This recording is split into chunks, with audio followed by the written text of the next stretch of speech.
We got James O'Keefe on the line. James, my friend, it is your latest videos at Project Veritas are some of your strongest work to date, and I just hope you're incredibly proud of what you're accomplishing. Well, thanks, Alex. That means a lot coming from you. My team is proud and tired. We just stayed up all night putting the finishing touches on part 2, which will come out today. Alex, I've never seen anything like this. This has become sort of an internet phenomenon.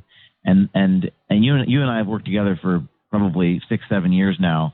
We know that the media is corrupt and biased. It's become a cliche, but this is something I've never seen. We're like the barbarians at the gate. There's millions of people on Twitter who are trumpeting this, and I mean, I'm getting 10,000 retweets on my tweet, and yet not a single crack in the mainstream media. We've done stories where the New York Times will do a little blog entry, nothing. And Alex, last night they fired the guy. They fired the operative. Yes, the lead story, Breitbart.com. Those of you who are paying attention, you can see that James O'Keefe gets another scalp. Subject of undercover video ousted from Lee Stranahan. Let's back up a little bit, James. I started the broadcast way back at 6 a.m. Discussing the video, playing some clips from it that you and your undercover team. What you've done is you've infiltrated a Clinton super PAC. Not only have you exposed that they claim to be communicating regularly with the Clinton campaign, which is illegal, but they are putting in massive amounts of resources to quite aggressively create violence during the Trump rallies and then plan to blame them on Trump. I want to play a clip, James, and then you could talk to us more about the process, and then I'll probably have some more congratulations for you as well. But let's play the clip that we didn't get a chance to play. This is the part about talking about the collusion. We played, if you want to back up, those of you who get the show on demand, in the first hour, we discussed the concept of bird dogging, which is really trying to create anarchy within the ranks. But let's play clip 2B, producer Paul. Go. This investigation has revealed compelling evidence of a dark money conspiracy, a violation of federal campaign coordination laws between Hillary Clinton's campaign, Priorities USA, Hillary's super PAC, and the Democratic National Committee. We have a clip deliverable that we have to deliver every day for our groups of clients who are involved in these projects. AUFC, A4C, which is Alliance for Change, Alliance for Retired Americans, which is part of AFL-CIO. They're one of our partners on the AUFC stuff, for social security. Depends on the issue. And then there's the DNC and the campaigns and priorities. Priorities is a big part of this too. The campaigns and DNC cannot coordinate with priorities, but I guarantee you that the people who run the super PACs all talk to each other, and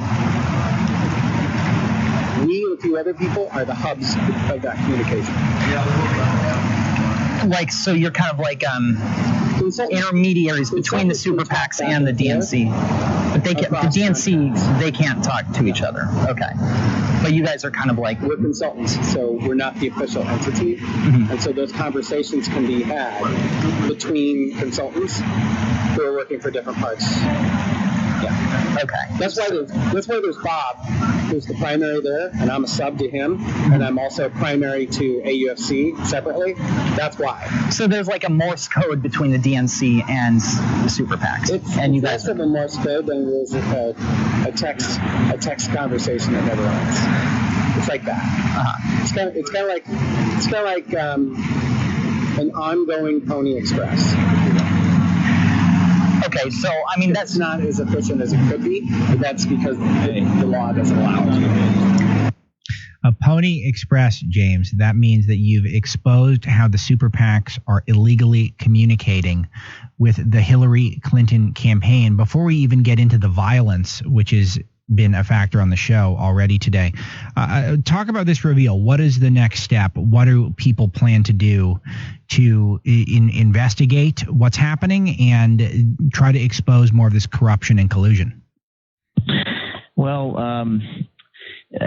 first let me say about what you just showed. So yes, this is evidence of criminal campaign coordination, violations. The super PAC can't work with and quite conscientiously, by the way. These are not low-level grandoons making a mistake. This is a conspiracy. This is quite literally a conspiracy that they have drawn up. And the great news is there's no circumstantial evidence. It's solid. The piece is bulletproof. There hasn't been a single negative comment from any left-wing media company trying to undermine this, because there's nothing they can say. And let me tell you something else. Bob Creamer goes to the White House. My undercover was invited to the White House. Now, I couldn't go because I couldn't get in I wouldn't dare use a fake ID. That's illegal. But I was invited to the White House. I was on White House conference calls, my team was, and they were working with the Hillary campaign. Bob Creamer in the video says Hillary knows what's going on through the chain of command. So the problem is these are not low-level people for them. Now, they did axe Scott Fogle, who is not either a low-level person, but they're trying to make him take the fall. And Scott Fogle makes it explicit. He says, quote, "The Clinton campaign pays the DNC. The DNC pays this outfit called Democracy Partners. Democracy Partners pays my organization, and we go out and we do and then expletive." So you never before have seen. And by the way, the reason we were able to gain access to all these institutions is because we spent a year building relationships with these Remarkable. people. So unlike conspiracies where there's circumstantial evidence, this is explicit. It's illegal. There's documents to back it up. And your question about what's next is, we talked about how this election is rigged. You won't believe what you see later today. We'll probably be done with this production in a few hours, export it, and I'll make sure I send you a copy of it so you guys can cover it. Well, looking forward to it, James O'Keefe. So let's talk more about what you've been up to at Project Veritas in these latest revealing videos. ProjectVeritas.com is the website. Also, make sure to follow James on Twitter, activist, filmmaker. You know him well. In fact, James, what people who are new to the broadcast might not know, that if it wasn't for you, I might be some miserable lawyer right now. I had started with Andrew Breitbart, and he had this stream of building conservative website. But his first major scoops were with the Acorn scandal, where you took out Acorn and the Association for Community Organizing and Reform Now. But Andrew took out the media with the way you guys rolled it out together, which really started Breitbart and gave me a career. So I guess I owe you a lot as well. But this is some fantastic stuff, and we should go into that maybe after the election. We could talk in more detail, thinking back on, it's really been 8-10 years now almost in the conservative movement.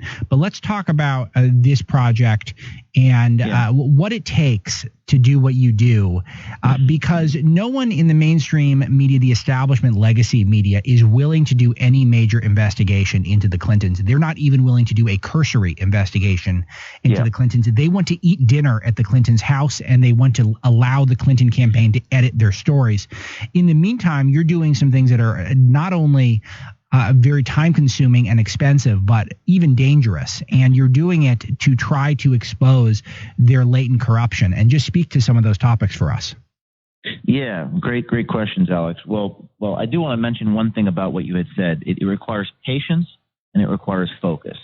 That's what it mostly requires. It requires patience and focus. To spend a year in a media environment where, first of all, yesterday you turn on the television, you see a corgi walking upstairs. That's what Fox was playing. I kid you not. They were playing cats playing patty cake.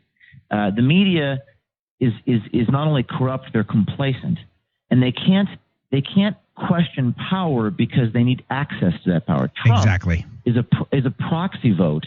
I mean, even if you don't like Trump per se, personally, he's a proxy vote against the corrupt media and complacent establishment, because if Trump were to get in, these journalists would lose all their access.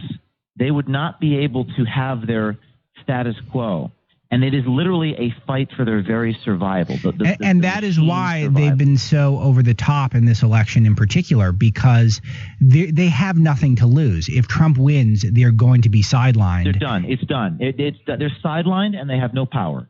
And they're panicking right now. So what you see with this investigation is you see the fact that they're panicking, the fact that they are freaking out. I mean, I've done many stories. Nothing is. I think this is the biggest one we've ever done. I mean, we've done some things where people have said some terrible, disgusting things, but this is White House stuff, and not a single journalist has reported this. Not a single mainstream media journalist. And Andrew, I'm in Andrew Breitbart in his basement, and I showed him the videos on my laptop. The first thing he said was, James, this is going to embarrass the New York Times. I said, what are you talking about? New York Times? Let's take down Acorn. He said, no, because they will be dragged kicking and I never forget what he said. He said, James, they'll be dragged kicking and screaming. So yesterday I tweeted out, today, the mainstream media is going to report this, even if they're dragged kicking and screaming. Because here's the thing, Alex. Here's the thing that didn't exist 8 years ago, right? Right now on Twitter, it's nothing short of a phenomenon. I have never, ever seen anything like this. I've gained 10,000 Twitter followers a day. And there's like 30,000 people on Reddit, an army who just are tweeting at journalists and emailing journalists, flooding their inboxes. Why the hell aren't you covering this? So yes. That didn't exist. That did not exist 8 years ago. We did not have this type of army. And there is a dichotomy between the one half of the country and the other. And it's like barbarians at the gate. Well, James, I know a lot in our audience. You're giving a lot of people hope right now. We're going to have to continue this conversation later on because we have an action-packed hour. But this series continues. Hopefully, another video will drop today, later in the day, and we'll be covering it at Breitbart News. And so we're going to have you for a more extended interview. But just before I let you go, remember, ladies and gentlemen, just tuning in, Alex Marlow and James O'Keefe here. O'Keefe exclusive video sting: Democrats plot violence at Trump rallies. Incredible that Breitbart got a chance to be a part of breaking the story yesterday. One of the highest click stories we've ever had on our front page. Some of the key quotes: we're starting anarchy here. The campaign is fully in it, referring to the Clinton campaign. And legal and ethics doesn't matter. We need to win this mother effer. And even talking about the Clinton campaign or the Clinton super PAC using mentally ill people and paying them to start violence at a Trump rally. But so, James, you would think this must be playing on a loop 24/7 on our pals at Fox News, correct? No. They're not. It's not. Listen, I'm going to tell your audience something. Sources have told me this story was spiked by major. I would call them, I won't call them friendly, but people who you'd think would be friendly to our type of journalism. This story was spiked the last minute by corporate people. And the reason why they spiked it, I suspect, is because they're afraid of retaliation and retribution from a Department of Justice, either a future Hillary Clinton administration or a current White House Department of Justice. We don't have a separation of powers in this country. These publicly traded media companies can't do it. They can't get blood on their hands. They can't break news. They can't. We are living in an American Pravda. I have never seen anything. I don't think we've ever seen anything like this. The more true it gets, the worse it gets. They're not going to not cover the story, Alex, because it's false. They're not going to cover the story because it's true. And the more lethally, effectively real the things that we're exposing, the less likely companies are going to actually expose it. So that's it. All you have left is the citizen journalist in this country. That's all we have left. And here's what I'm going to do today. I'm going to activate our army, and I'm going to flood the inboxes of these journalists. I'm going to shame them. If nothing else, they'll respond to the tweet and come up with some excuse. Britt Hume tweeted at me from Fox yesterday, and he said, we need to look through this. And I tweeted him back. I said, Britt, I reached out to Fox 1 week ago. I emailed your reporters. You can come to my office. I can come to your office. I can show you the raw tapes if you'd like. You can vet it. But don't give me the excuse that you got to look at it. You guys aired for a week. For a week, you aired the hidden camera sex audio. For a week. If this video was aired every day, all day for 7 days, I guarantee you Trump will win the election. I guarantee it. So the media's choices about their assignment editing is political, and we're going to get around it by activating our army. This is why we broadcast, folks, at Breitbart.com and why Breitbart.com exists. It is literally such a climate of fear in the American media that we cannot air James O'Keefe's video exposing that the climate of fear comes from the Clintons directly. Imagine that irony. And people are outraged that Trump says the system is rigged. James O'Keefe, thank you so much, sir. ProjectVeritas.com. Stay tuned for more breaking stories. We're long overdue for a break. I'm sure I will get chastised accordingly.